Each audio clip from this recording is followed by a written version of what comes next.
My experience with GBS was with my 19-year-old daughter. She was a normal 19-year-old and started to get some really weird little things going on with her that nobody could really figure out. The first symptoms were my hands feel like they're sometimes cold, my fingers, and sometimes they're warm.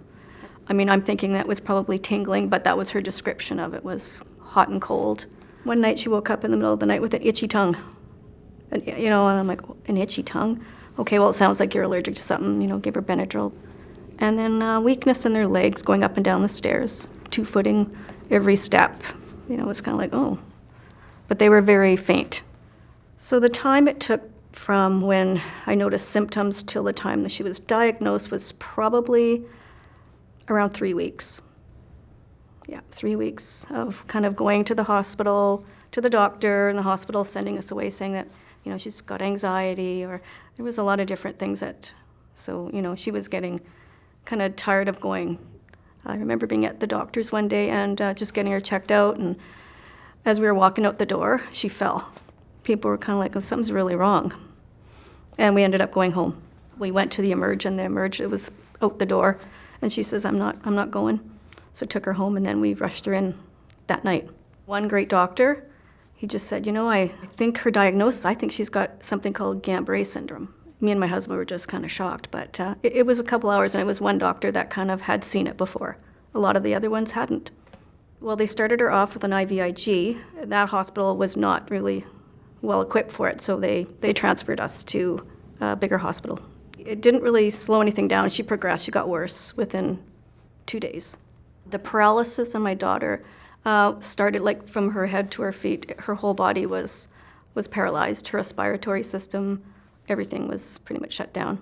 A lot of the doctors and medical professionals, they didn't really know a lot about it. But yeah, it was kind of horrific, especially when they tell you your daughter's going to go on a ventilator because she can no longer breathe on her own. When my daughter was in the hospital for about 7 months, me and my husband were there every day. And thank goodness, because I don't think our healthcare system is equipped to be with somebody 24/7.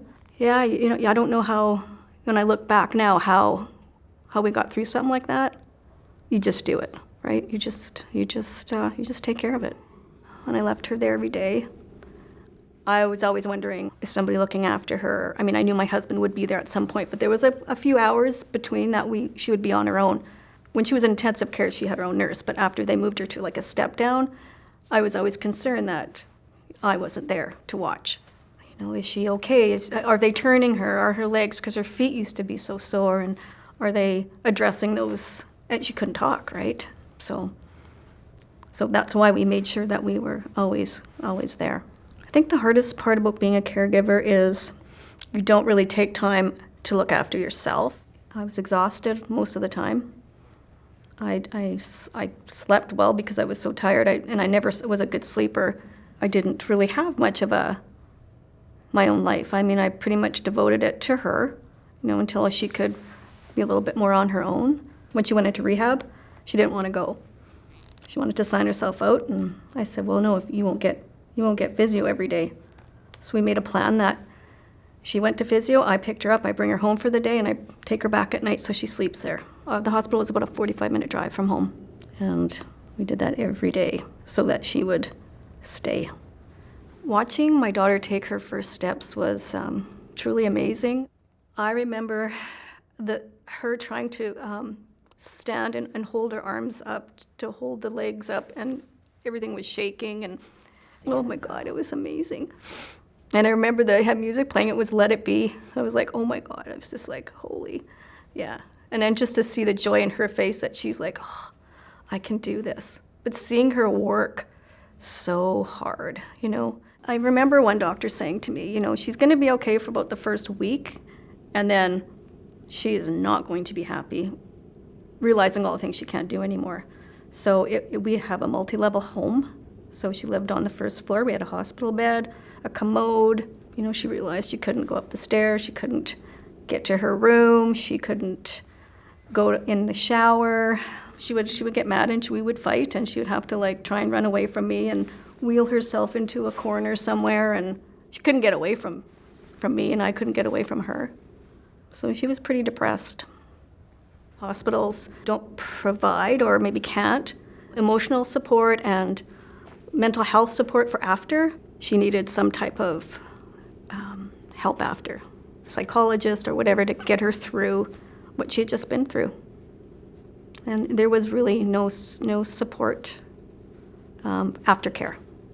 The advice I would give to caregivers, and I've heard it from a few people saying that, like, don't search the internet. Well, I did, and I found the foundation. I met Donna. Donna was my lifesaver, because every time I had an issue, I would call her, like, crying, and she would always take the time to talk to me and to meet the foundation and to be part of it, so that maybe I can, help out. My daughter's she was 19, she's 25 now, but she kind of wants to leave that behind her. So as a caregiver, I'm hoping that I can help somebody. Any of these things that happen are not in your control, so don't try to control them. Everything will be okay.